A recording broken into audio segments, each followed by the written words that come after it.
you to sell it by the bottle.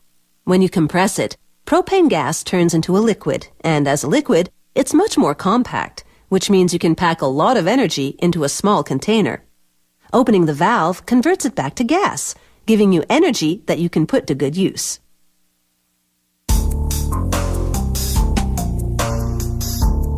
Bottling energy means you can always have fuel on hand.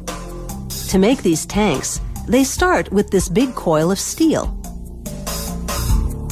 A press punches out 3 discs, 50 centimeters in diameter, with each swoop.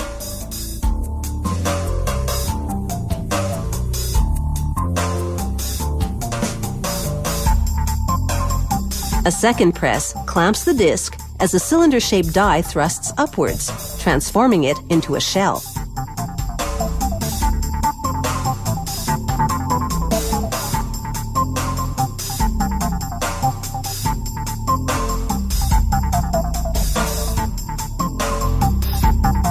Each shell is 1/2 of a barbecue tank.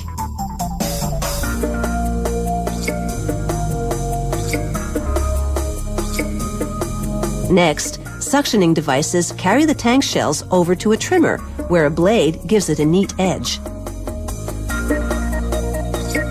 Workers then insert flanges into pre-punched holes in the top shells.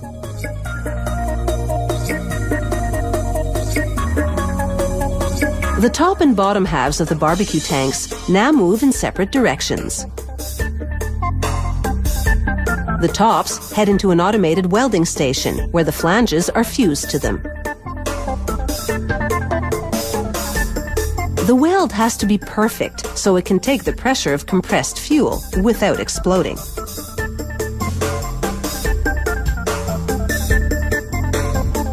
This die simultaneously bends steel strips into rings and punches holes in them. These rings will be used as pedestals, and the holes can be used to mount the tank to a barbecue.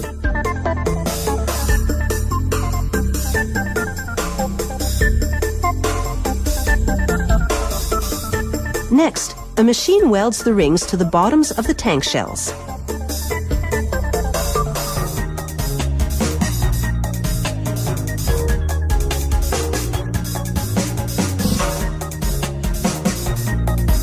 The top and bottom tank shells converge. And a pusher device nudges the tops onto the bottoms.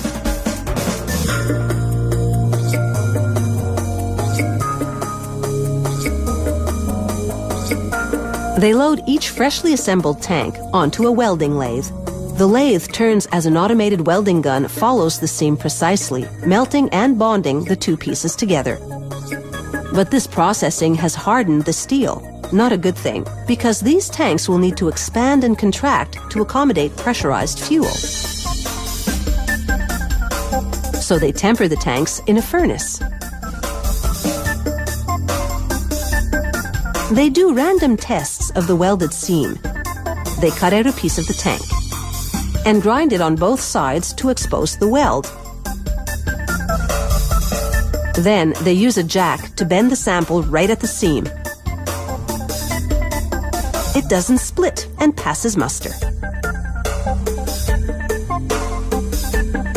In another test, they lower a tank into a water-filled drum. They pump water into the tank, causing pressure inside the drum to rise, proving the tank will indeed expand with pressure changes. The tanks then travel down a row of paint guns, which spray them with electrostatically charged powder paint. The tanks journey over 3/4 of a kilometer to an inspection station.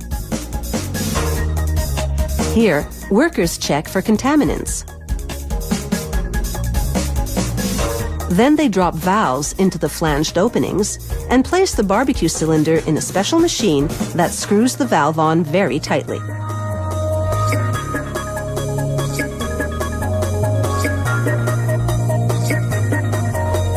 In one final test, they submerge air-filled tanks in water. If the water doesn't bubble up, it means the valve isn't leaking. And after all that, these barbecue tanks should be able to take plenty of grilling.